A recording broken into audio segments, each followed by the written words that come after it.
योगी के 5 बयानों ने हिलाई ममता बनर्जी की सरकार। बंगाल की रैलियों में उमड़ रहा जन सैलाब। कुर्सियां पड़ी कम, दिखा बाबा बुलडोजर का चुनावी मंच पर दम। नो कर्फ्यू नो दंगा से लेकर बुलडोजर तक, योगी के हर बयान ने बढ़ाई दीदी के किले में सियासी गर्मी। क्या बंगाल में बदलने वाला है पूरा समीकरण? घुसपैठ, कानून व्यवस्था और संस्कृति पर योगी का वार। मुस्लिम भी हुए योगी का बयान सुनकर हैरान।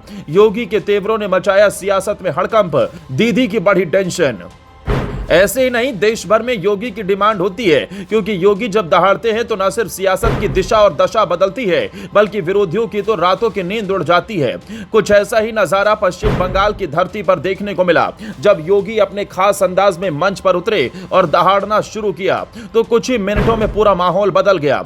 ये सिर्फ एक रैली नहीं थी, बल्कि एक ऐसा सियासी शो था जिसमें भीड़ का जोश, नारों की गूंज और बयानबाजी का असर सब कुछ एक साथ दिखाई दिया।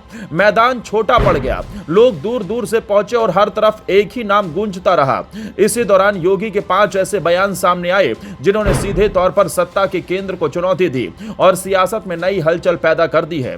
जबकि बंगाल के मुस्लिम भी अब योगी मॉडल का गुणगान कर रहे हैं, जिसके बारे में आगे बताते हैं। लेकिन उससे पहले आपको योगी के वो 5 बयान बताते हैं जिसने माहौल को बदल दिया है।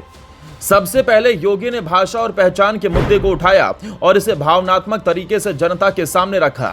उन्होंने संदेश दिया कि बंगाल की संस्कृति और पहचान के साथ किसी भी तरह का समझौता नहीं किया जा सकता।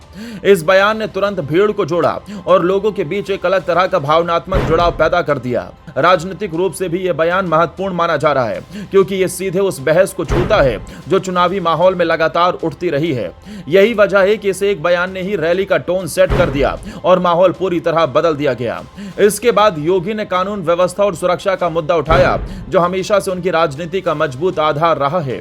उन्होंने अपने राज्य का उदाहरण देते हुए सख्त प्रशासन की बात कही और यह संकेत दिया कि जहां सरकार मजबूत होती है, वहां अपराध अपने आप खत्म हो जाता है। उनके इस बयान को समर्थकों ने जोरदार तरीके से लिया और इसे सख्त शासन के वादे के रूप में देखा।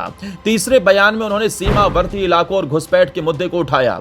योगी ने कहा कि कुछ क्षेत्रों में तेजी से बदलाव हो रहा है और इस पर नजर रखना जरूरी है। उन्होंने कुछ जिलों का जिक्र करते हुए यह भी कहा कि सामाजिक संतुलन बिगड़ने की आशंका को नजरअंदाज नहीं किया जा सकता। इसके बाद योगी ने त्योहारों और परंपराओं की बात करते हुए समान अधिकार का मुद्दा उठाया। उन्होंने कहा कि हर व्यक्ति को अपने धार्मिक और सांस्कृतिक आयोजनों को मानने की आजादी मिलनी चाहिए और इसमें किसी तरह का भेदभाव नहीं होना चाहिए। आखिर में योगी का सबसे चर्चित बयान आया, जिसमें उन्होंने सख्त प्रशासन और शांति व्यवस्था का जिक्र किया।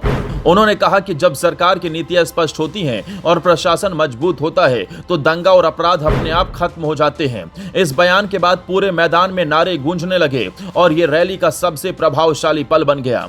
इन 5 बयानों के बाद पश्चिम बंगाल की सियासत में हलचल तेज हो गई है और ममता बनर्जी की सरकार पर दबाव बढ़ता हुआ नजर आ रहा है। एक तरफ समर्थक इसे बदलाव की आहट मान रहे हैं तो दूसरी तरफ विरोधी इसे चुनावी रणनीति बता रहे हैं। हालांकि इस बीच कुछ ऐसे वीडियो भी सामने आए जिसमें बंगाल के मुस्लिम भी योगी का गुणगान करते हुए दिखाई दिए।